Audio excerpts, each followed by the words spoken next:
I'm all sweaty and stinky, though. You're a gamer. That's video. God, why am I sweaty and stinky from reacting to shit? Right from the back rooms. No, it's not. It's from just I guess laughing. Does laughing make you sweat? Well, The fan. Hi, I'm your goddess Nazca here with Chuckle Man. We're reacting to the deadliest sniper in history, the White Death. Sniper. Years now, and this is probably the most requested video ever. Whack. Today we're talking about the deadliest sniper of all time, Simo Heiha, aka the White Death. The Finnish have a cultural concept known as sisu, and if you look at it at a glance, it can be easily confused with like tenacity or grit, but it's more than that. Sisu isn't just your ability to grit your teeth and push through adversity. Sisu is the personality trait that allows somebody to intentionally and stoically allow themselves to be immersed with adversity until they either become immune to it or become the adversity themselves. And What does adversity mean? It means to break through anything hardships. Okay. Basically, complained like the last video, complained about masculinity. Okay. Oh, the famous snooper.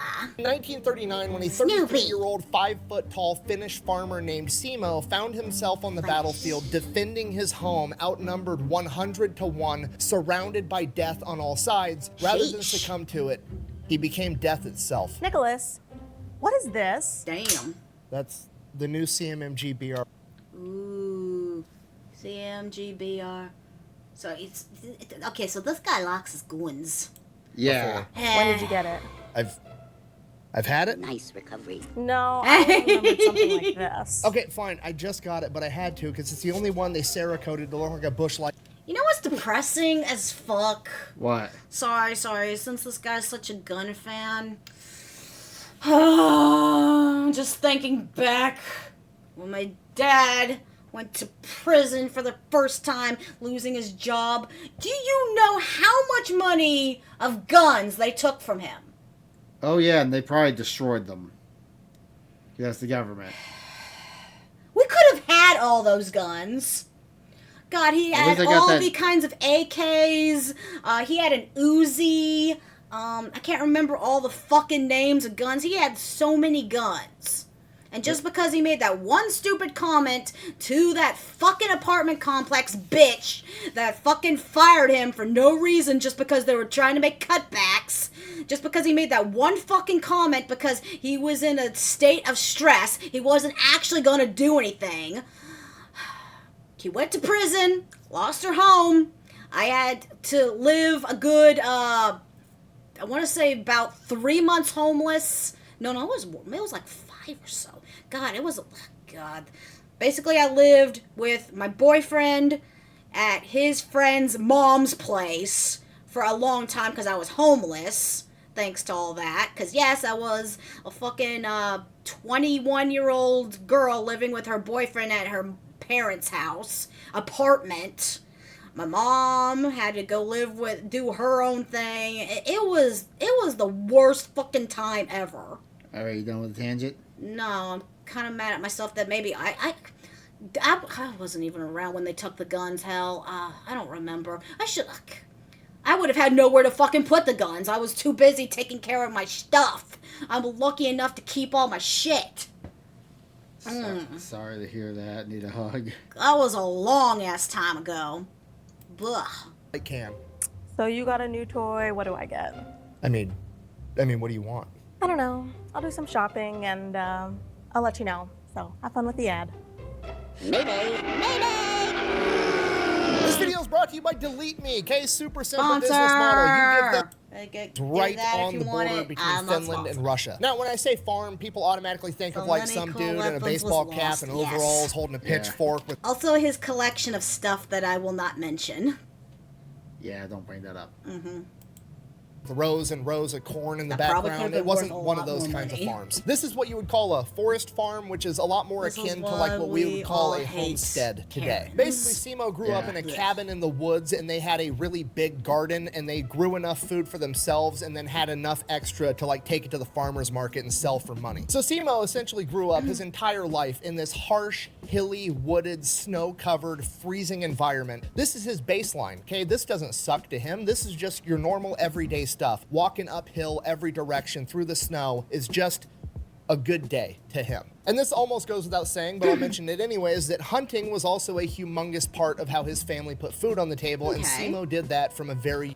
All right. So this guy was very, very prevalent in guns already from the time he was young. From the time he was 5, he had to hunt. Simo was one of the best snipers in human history.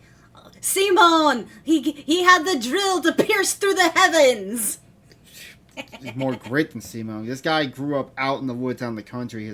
From the time he could walk, he had to help with the farm. Kamina!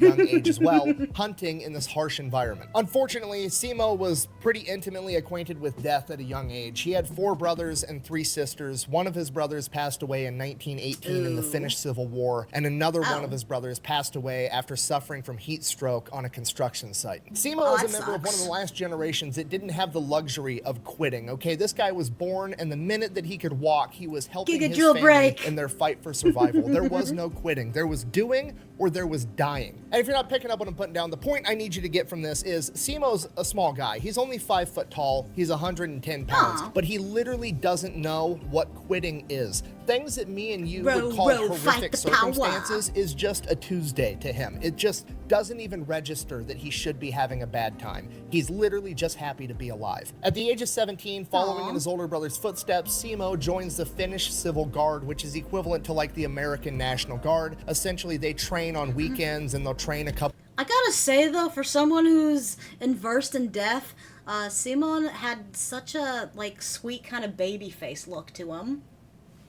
Oh, he's also Finnish. He's probably pale as shit too. Weeks a year, being ready in case they need to be called up by their country, but the rest of the time he's just going back being a farmer. As a member of the Civil Guard, he is issued one of the most iconic military service rifles of all time, the Mosin Nagant, a bolt-action rifle. He's also issued a small amount of ammunition to train with, but because of budgetary restrictions, they decided it'd be more efficient to just issue all of the Civil Guard members the materials they needed to load their own ammunition. So Simo was also manufacturing his own ammo. During his time in the Civil Guard, he receives awards for his excellent skiing capabilities as well as his physical condition. Where they live, they have to actually ski to go around. Yeah.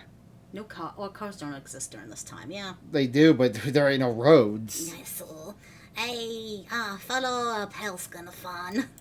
He is not a big man, but the dude is the Energizer Bunny. He can just go forever. In addition to that, he also immediately becomes well known for being an excellent marksman. Before he received any formal shooting training from the military, he entered a regional shooting competition where they had to shoot a target 100 times from 300 meters with iron sights, and he had 93 out of 100 hits. He won a ton of shooting competitions inside of the Finnish... An anime too, fighting a god to save humanity called Record of Ragnarok.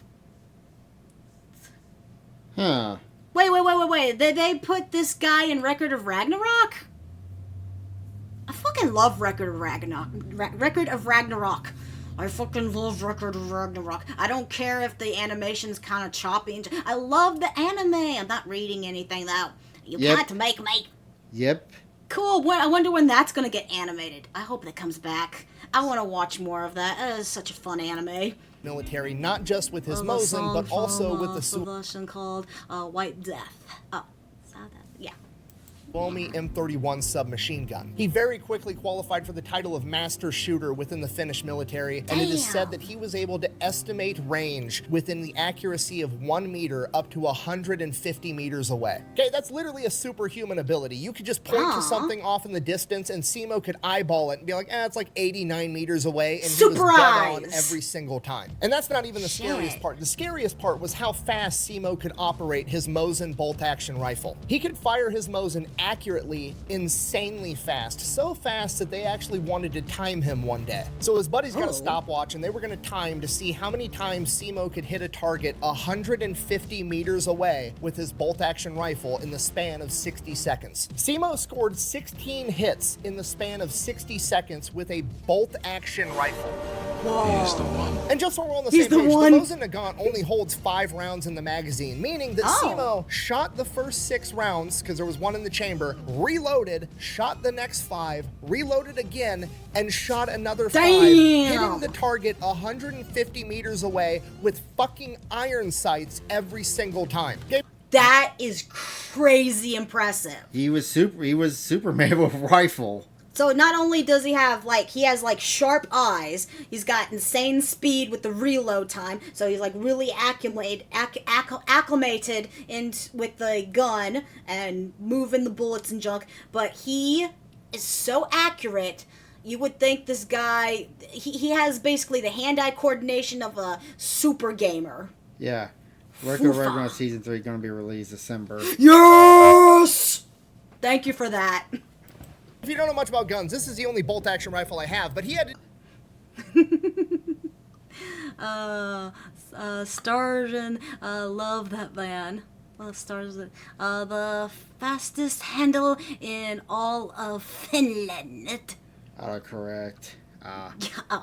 to do something like fire. 1, 2, 3, 4, 5, reload the gun, and then he did that 2 more times in 60 seconds with 100% accuracy. So Simo is just a natural superhuman level shooter. So this goes on for 2 years, and then at the age of 19, he ends up joining the Finnish active military because at this point in time, Finland has mandatory service of 15 months. And Simo gets attached to a bicycle battalion, which is... You know what, maybe they should have that for America. Do you really want some of these young kids who don't care that live on TikTok handling a firearm? No, I'm just saying, get into the army. They need, that way they not like this. They probably wouldn't be like this if they had army discipline in them. I'm not arguing against that, but I'm just looking at society. I think that bridge has long since passed. True. It's something I honestly can't decide if it's hilarious or terrifying, the image of Simo rolling up to a battlefield on a bicycle.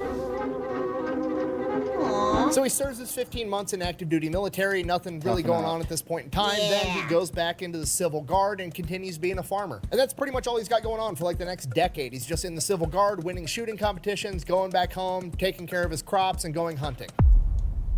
That's a good guess. November 26, 1939, an event known as the Shelling of Manila happens. The real quick, oversimplified version of this is essentially Russia wants to take over Finland. Finland isn't down with that, so Russia now has to come up with a reason to go to war with Finland. They can't find any legitimate reasons. Is this similar to Ukraine? Kind of, yeah. Yay. See, history repeats itself. Yeah. So they fabricate one. Simply put, this is a false flag event. The Russian military shells near a Russian town near the border with Finland. They then turn around and say, well, actually, Finland is trying to shoot artillery at our town, so we're going to go to war with them. Finland obviously denies shelling the Russian town because, well, they didn't actually do it, and they offer over to Russia like, hey, we're willing to let a third-party independent investigator come in and determine what happened. We did not do this. Russia declines and then invades Finland 4 days later. This is Stalin. This is Stalin's Russia too. Oh. Yeah.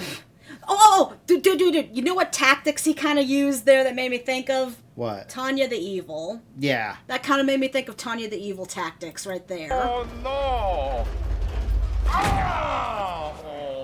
Russia sends in 450,000 soldiers to attack Finland. Okay, to put that into perspective, the total population, not the military, the total population of Finland at this point in time is about 4 million people. So 25% of the entire Finnish population is getting sent in with guns to attack Finland. Again. And those 450,000 Soviets are being backed up by the Soviet population of 168 million. Seems fair.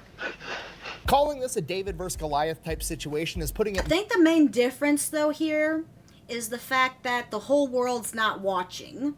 Like, back then, there's no social media and all that jazz. Well, there's not even TV back then. So this stuff like this can happen more privately without any other countries and stuff getting involved.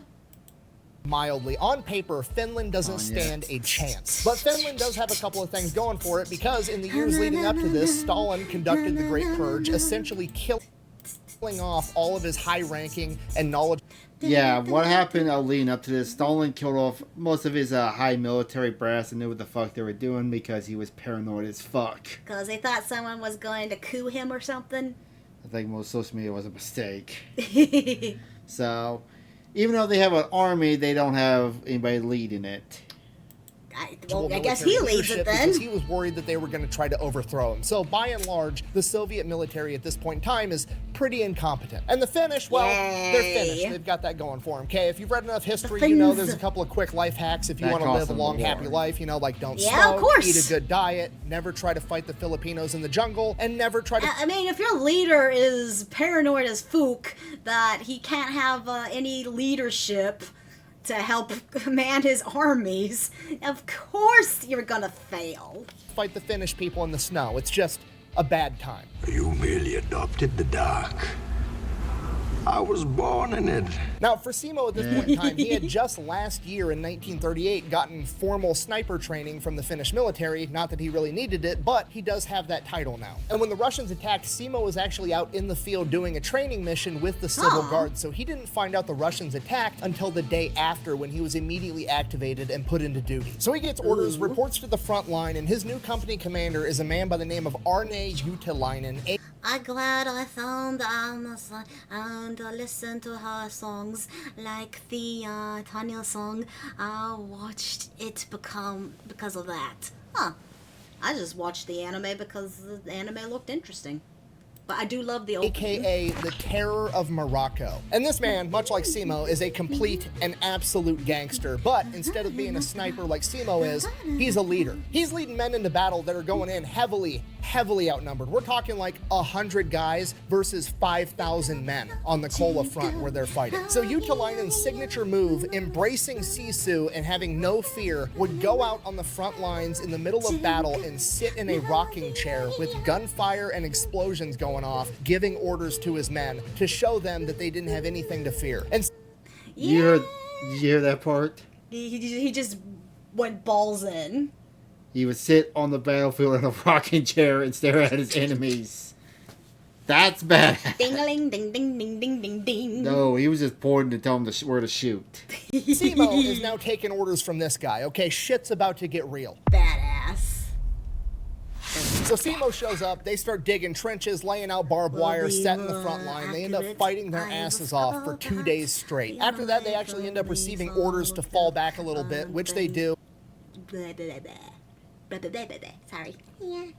That becomes like Juutilainen's thing. Like, we're not retreating unless we receive orders. We are going to stand here and fight till the bitter end unless ordered to do otherwise by our superiors. So they fall back, and Juutilainen knows that Simo is like from this area. Like, his farm is right down the road. He knows the area. He knows the terrain. So he grabs Simo, and he's like, hey, I need you to sneak behind enemy lines and start cutting all the telephone wires. To which Simo replies, and I quote, I'll try my best. And Simo's best is absolutely enough. He sneaks behind enemy lines. He's cutting all the telephone wires, just wreaking havoc behind enemy lines. Ends up making it back completely unscathed, at which point Juutilainen is like, okay, this dude's super sneaky. He knows the terrain. I'm just going to make him like my go-to sniper for all my shit. Shortly after this, on the Kola front, where Juutilainen is in charge, there is a Soviet sniper that keeps taking out platoon leaders. Okay, they're specifically targeting his officers, his best guys. Juutilainen cannot have this happen. He turns to Simo, basically says, go get him. So that next morning before the sun comes up, Simo goes, has a big breakfast, and then takes off. He goes to the general... Katie. Sneeze over there. Wake kitty up. Sneeze. Aww. Sorry, random kitty sneeze. area where this sniper's been operating, and he inserts himself in and he builds a little snow berm and he packs the snow down really tight, and then he pours water all over it so that it freezes into this ice wall, and this becomes one of his signature tactics. And this is brilliant. Okay. Yeah, that's smart. I mean, it's ice, not the stuff that Senku used in the last episode of the last season episode where he got shot at. Oh. Except you're using the ice. The ice is probably a good burial. Well, actually, the reason you use the freeze the ice is when he shoots it, the gun will shoot the snow up. If it's frozen, it won't. So it doesn't give away its position. Oh, okay, that's even smart too. I was thinking he was just using it like as a shield. No. Because I'm pretty sure ice would be a lot better to use as a shield versus snow. Okay, because Simo is planning ahead for failure. He is planning on missing his first shot. He never does, but it never hurts to be ready for the worst possible outcome. You see, because Simo already knows growing up in this environment and hunting his whole life that the first time you fire that bullet, snow is going to kick up all around you into a giant cloud. And if the other enemy sniper doesn't know where you are, they're going to know now. So Simo, thinking 10 steps ahead, goes and eliminates the snow factor. He turns all the snow around him into ice so that there's nothing to kick up at all. And then he just... Okay, that's smart. I was just thinking maybe it'd be a good idea for like a shield, but... And he's wearing all white, too. Right. Of course, camo. And also, I heard this from another person, the reason why he never used a scope, because that way the light can't reflect off of it.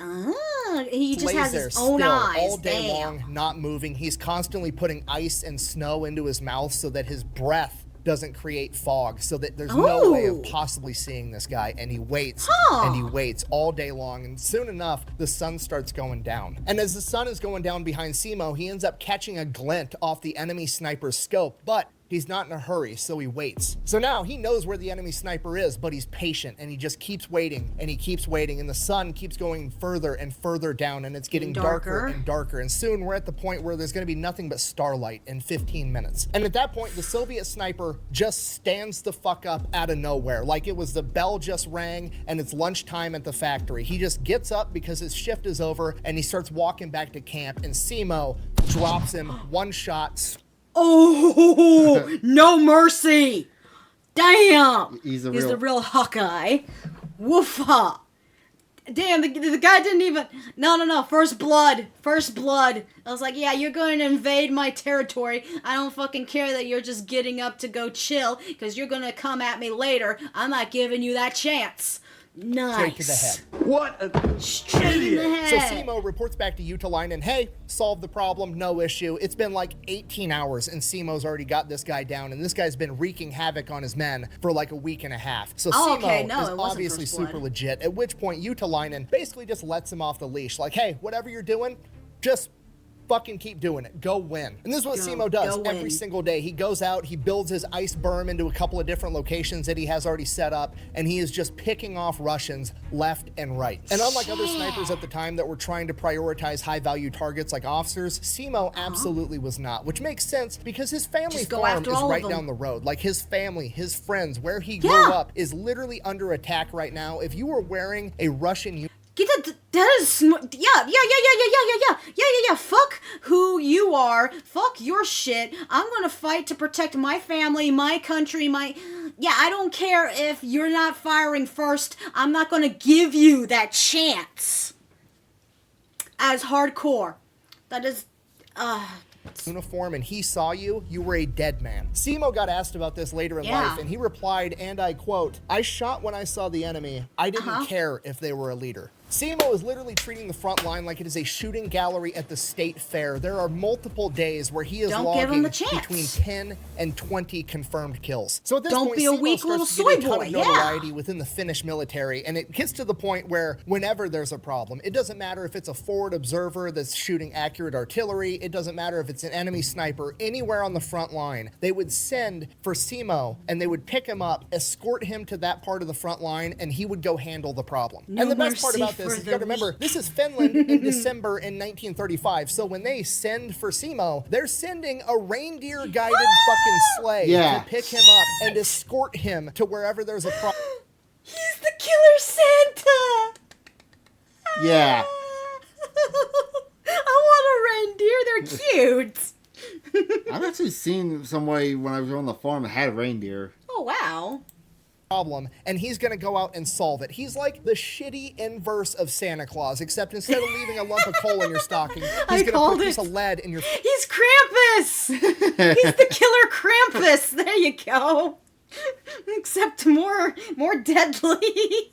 That's why Simon was so hard to find for the enemy. He's moved around a lot. Yeah. Ho, ho, ho. Merry Shootmas. Santa is out of coal. So instead, here's some lead. Fucking forehead. No witnesses? No. So So around this point, Simo starts to gain notoriety with the Soviets, and they start calling him Belia Smrt, aka the White Death. The Soviet government puts a huge bounty on Simo's head. They're sending in counter-sniper teams to take out the White Death, and every single time, Simo kills all of them. They never stood a chance. The man can shoot 16 rounds a minute accurately out of his Mosin. He's wearing white camouflage in the snow. He's turned all the snow around him into ice, so there's no kicking up snow. You can't see his breath. He doesn't have a scope to catch a glint of. He's literally eliminated luck from the scenario. He is a complete ghost, and he's just wiping the floor with the entire Soviet military. So eventually the Soviets are like, okay, we're just gonna quit fucking with this guy. We're gonna quit sending men into that area of operation where we know the White Death is, and we're just gonna focus on other areas. And Simo takes this as his opportunity to go play offense. So he goes to Utalainen and is like, hey, give me a squad of guys. I'm going to lead them into battle. We're going to go behind enemy lines, and we're going to take the fight to them. So Simo was leading a squad past enemy lines at dusk every night, and they would literally ski miles and miles behind enemy lines where the Soviets think they're safe. And back there, they just have these massive bonfires that they're all sitting around eating dinner, drinking, smoking, having a good time at the end of the day. And Simo and his men would ski. God, these guys, these Russian soldiers are dumb. You're sitting here being all, you're trying to invade this place, but you're sitting around giving away your location and just kind of having a nice little camp doody-doo time. That was dumb. No. You don't just invade someone and just hang around like that. He was so good he had no kryptonite on the battlefield. Yeah. He was the kryptonite. Within like 100 meters of them, dismount and low crawl till they were right up on top of them. And then Simo's men would pop up with submachine guns, mow down all the Russians, and then steal all their equipment, all their guns, all their ammo, all their food, and fucking bounce back to the front line. Okay, it's guerrilla warfare on ice. It's absolutely terrifying. And you gotta realize, this is all within the span of like a month. By December 25th, 1935, Simo already had over 100 confirmed kills, and his record was 25 men in a single day. So Dude! Has anyone ever had a record like that? No.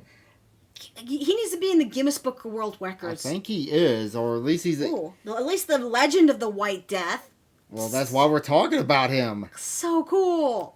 Soviets double, they triple their efforts trying to take out the White Death. They start sending in counter-sniper teams with forward observers with them, and then as soon as Simo shoots one of them, they start just calling in artillery in the general area that Simo's in, but they never, ever hit him. Whether it's luck, or divine intervention, or just fate, Simo makes it away every single time. And the best part is, every single time they try to do this tactic, the odds of them actually accomplishing their goal gets less and less.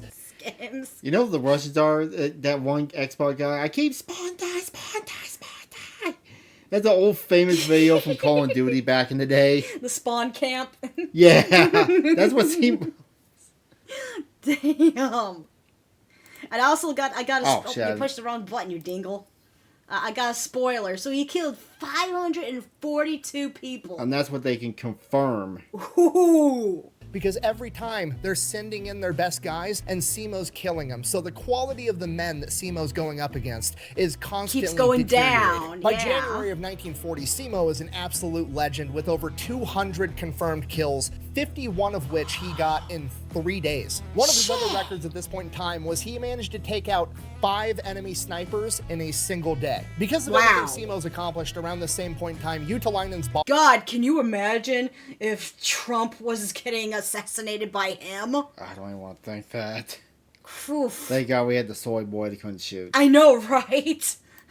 boss, the general in charge of that entire front, pulls Simo back and they have a ceremony where they award him with an honorary rifle. It's also a Mosin just like his, but no it's, one can shoot very like this nice, nowadays, decorative I swear. one, and they award it to him. And you have to realize at this point in time, Simo is very, very important to the Finnish war effort. Not only is he out there just being a one-man army, wrecking house, taking it to the Soviets, but he's also huge for the morale of the entire Finnish military. Like, he is the hero that everybody's looking to, like, this guy's on our side, we might be able to win this. He is such a big deal that the general's wife knits him a pair of wool mittens, okay? It sounds like just like a nice pleasantry, but do you know how fucking gangster you have to be for the general's wife to feel motivated to knit you in particular a pair of mittens. Okay, that means the general is going home every night telling his wife, like, sweetheart, the White Death is the shit. He's the key to winning this war. He's everything right now. And the wife is like, oh shit, I better do something nice for this guy because he's literally gonna save the whole country by himself. So Simo gets his ceremonial rifle, gets his wool mittens. He's also awarded a pocket watch, which at this point in time is a huge deal to have a watch. So he gets all that. And usually at this point in time, you know, he's bigger, more powerful countries like America would pull you back and use you for war bonds, parade you around the country, but they send Simo right back into action because they can't afford to not have him on the front lines. So Simo gets right back to work. He's playing cat and mouse with the Russians. Whenever they want to send men in, Simo picks them off. Whenever they don't want to send men in, Simo skis in with a squad, mows them down at their campfire. And this goes on for months. Simo just straight up farming the Russians for XP. And by March of 1940, the Russians grew impatient and they launch a major attack. And Simo said that the Russians just kept coming, just wave after wave, just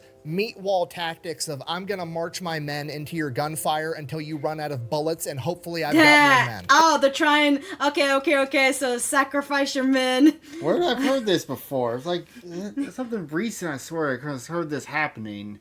About swarming just a bunch of people. Yeah, because, was it this place called Ukraine they were doing this? They're doing the same thing in Ukraine. Oh my god, it is history repeating itself then.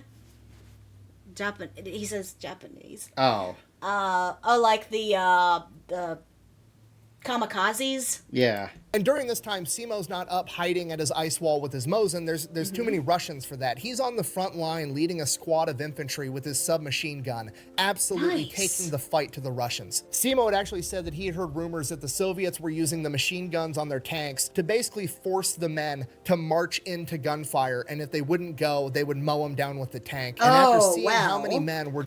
That's kind of depressing. It's like, you can either die by the enemy or you can die here. Yeah. Wow. History always repeats itself. History always repeats itself. To see if humans have learned their lessons. Previously, alas, we have not. No one ever does. Because no one ever fucking remembers history. We got history classes for nothing and no one fucking pays attention. Just coming straight at their lines, getting mowed down. Simo believed it. During this time, Simo set his all-time record for killing 40 men in a single day. Wow. Simo continues to lead his squad into battle until on March 6th at 2 p.m. when he feels what he describes as a suppressed bang inside of his mouth. He then said that he immediately felt his mouth was full of bone fragments and blood before losing consciousness. Simo doesn't know this yet, but he has just been shot in the face with an exploding bullet, which has actually been a war crime since the 1800s, but, you know, hey, so is launching a false flag event to invade Finland to begin with, so why stop at one? Simo is then scooped off the front lines and taken back to an aid station where he is triaged. Triage is the act of medics basically sorting out all of their patients to, you know, the people that need to make it to the hospital right now on the next truck to have a chance at surviving, the people that can, you know, lay here for a couple of hours and they'll probably be fine, walking wounded, and the final category, expectant, which basically means they're dead or they're going to die before they make it to the hospital, and we're not going to waste the space on the next truck. He is literally thrown into a pile of other dead Finnish soldiers. We don't know how much time passes, but eventually somebody ends up seeing Simo's foot moving in this, what is now a mass grave. They then end up getting Simo out, they get him to the hospital, and he is in a coma for the next 7 days. He then wakes up in the hospital on March 13th, 1940, the very same day the Soviets sign a peace treaty with Finland, effectively ending the Winter War. Coincidence? I think not. You're supposed to be dead! Okay, now obviously I'm being facetious, but for real, there's a greater than a 0% chance that the Russian military got a memo like, hey, we thought we killed the White Death, we were wrong, he just woke up, and the Soviet Union is like, fuck this, I'm out. The Finns have the Terminator on their team. There's no other explanation. The dude has to be hacking, okay? He's got over 500 confirmed kills at this point by running around in the hills, no-scoping people, and then we shoot him in the face and he still doesn't die. Not only that, it was an exploding bullet, literally a war crime because it's so... My question is, did they even know who he was? Did No. Did they know, like, him particular was the White Death? Because it sounds like no one would have been able to see his face. I think the rumor got out, especially if... But how would they be able to ID that particular soldier that they hit was him? I don't know, but... I think they were more scared of that he was still out there. Yeah. Because I don't think... No, there is... No one's... They're not going to let there slip who the White Death is. That's why they call him the White Death. Deadly, and the dude just takes a 7-day nap about it, and now he's going back into combat? No, we're done. Sign the armistice. Winter war's over. We've had enough. That can't be Now, it. the war ending is actually great news for SEMO because It's now a the joke, hospitals but aren't constantly under the threat of getting overrun by Soviets or getting hit with artillery, so Keep they're going to watching actually on be able to Mars, get going him to the slow surgeries it, and okay. care that he needs to make the best recovery humanly possible. He spends the next 14 months in the hospital where he undergoes 26 reconstructive surgeries on his face and jaw. After those surgeries, SEMO makes a pretty good recovery. He gets released from the hospital. He is released from his military duties, and Looks like unfortunately, the- part of the armistice between the U.S. It looks like the Phantom of the Opera. Yeah. USSR and Guy? Finland is that some of the lands that Finland had got relinquished over to the USSR, including SEMO's farm. So the Finnish government actually gives SEMO a new farm with a house roughly the same size, same type terrain, as close as he could get back to his old home. And from there, he just goes back to doing what he was doing before. He's farming, he's his hunting, he's home. walking around in the woods by himself. He just goes back to doing his thing. For his service, he was awarded the 1st and 2nd class Medals of Liberty, the 3rd and 4th class Crosses of Liberty, and in 1941, he was nominated for the Mannerheim Cross, which is the Finnish equivalent of the American Medal of Honor. But unfortunately, that medal didn't actually get conceived until 1941, which is after SEMO's service, so a lot of the paper pushers inside the Finnish government denied him getting the Mannerheim Cross because I guess his service was before that award existed, so that wouldn't make sense. So he never actually got the Mannerheim Cross, but the man deserved it 1,000%. The Yes. final stats for his short time in combat were 542 confirmed kills, 249 of which were from his Mosin Nagant with nothing but iron sights, and the rest were from his submachine gun. Now, these stats have been criticized by both, historians in academia and internet comment sections today, aka a bunch of people that weren't actually fucking there, but these stats are validated by both his company commander and his company chaplain, the people that were there. And if that was Yeah, I'll take their word on it versus anyone else's. Yeah, someone was alive over until the, oh, damn, he lived that long? Yeah. He lived to be enough, 90. which it should be, Holy but just in schnipples. case you think it's not, in 2017, well after his passing, his nephew stumbled across SEMO's personal memoirs that he had never published, never let anyone else see, that he had written down for himself. And in his personal writings, again, to himself, that he never tried to get published, that he would have absolutely no reason to lie on, he says that he killed well over 500 men. But ultimately, SEMO didn't, and probably wouldn't to this day if he was still around, care what you thought, because he wasn't doing it because he wanted the glory. Yeah, he wasn't doing it because he wanted to kill, he wanted clout or anything like that. He was doing it to protect his country and his family. All the right reasons and junk. Even Death was afraid of SEMO. I can't. He lived in 96, and that was from He even just being went shot back in to the farming. face. He led a humble life. He didn't want to be known as the White Death. He just wanted to be left alone. That was his happily ever after, just living on a farm, doing his own thing, and that's exactly what he got. Okay, worth noting, he passed away in 2002 at the age of 96. The Soviet Union fell in 1991, okay? The man He outlived the Soviet Union. He was born before the Soviet Union. He died after the Soviet Union. Damn. Let that go through your head. That's amazing. Cloud is overrated on the... Clout is overrated.